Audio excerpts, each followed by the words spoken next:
녀석을 손에 올려 한 번 보고 두 번 보고 자꾸만 확인해 보는데 지금 현재 이동하는 것들은 대부분 두꺼비 새끼라고 보면 되겠습니다. 그렇다면 밤잠을 설치게 만든 장본인이 두꺼비들이란 말씀? 두꺼비가 암컷을 구별을 잘 못해요, 겉으로. 그러다 보니까 주변에 움직이는 자기보다 더 큰 개체를 무조건 포접을 하려는 시도를 보입니다.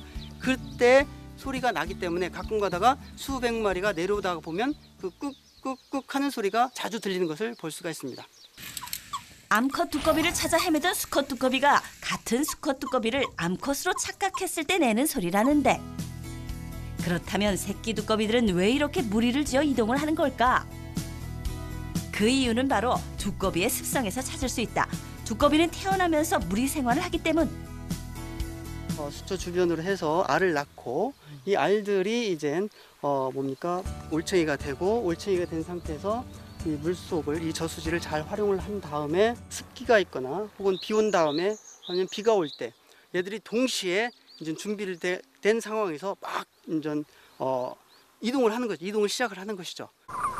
뿐만 아니라 때를 지어 이동을 하는 것은 두꺼비의 귀소 본능이라는 건데 산에서 겨울잠을 자던 성체 두꺼비들은 3월이 되면 산란을 위해 저수지로 이동을 한다. 저수지에서 태어난 새끼 두꺼비들은 어느 정도 자란 5월이 되면 자신들의 서식지인 산으로 이동을 하게 되는데 그런데 이때 이동을 하는 새끼 두꺼비들에게 크나큰 시련이 생긴다. 몇십만 마리가 이동을 하지만 생존율은 0.1%에 그친다. 산으로 이동하는 과정 속에서 보시는 바와 같이 도로를 지나야 되고 또 마을길을 지나서 결국 가게 되고 그러다 보니까 도로를 지날 때 로드킬 같은 문제들이 발생할 수밖에 없는 상황입니다. 서식지와 산란지 사이에 놓인 폭 15m, 길이 400m의 길은 크기가 1.5cm인 두꺼비들이 지나기엔 역부족인 상황.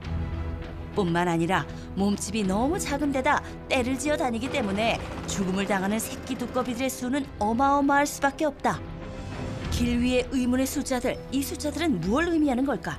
성체 두꺼비들이 산란을 하러 그 저수지로 이동을 하면서 도로를 건너다가 로드킬로 이제 생명을 잃은 장소예요. 그리고 그 번호이고요. 하지만 죽음을 당하는 두꺼비의 수가 너무 많아지는 탓에 이제는 도로에 표시할 수가 없을 정도. 매년 반복되는 로드킬을 강 건너 불구경하듯 볼 수는 없는 법. 지역환경단체에서 발벗고 나섰다. 하나둘 채비를 하고 두꺼비 모자까지 쓰면 준비 완료? 예쁘죠? 나는 애기 두꺼비. 나는 아가씨 두꺼비. 이제 지나가는 차들에게 경각심을 불어넣어주기 위해서 캠페인하는 중입니다.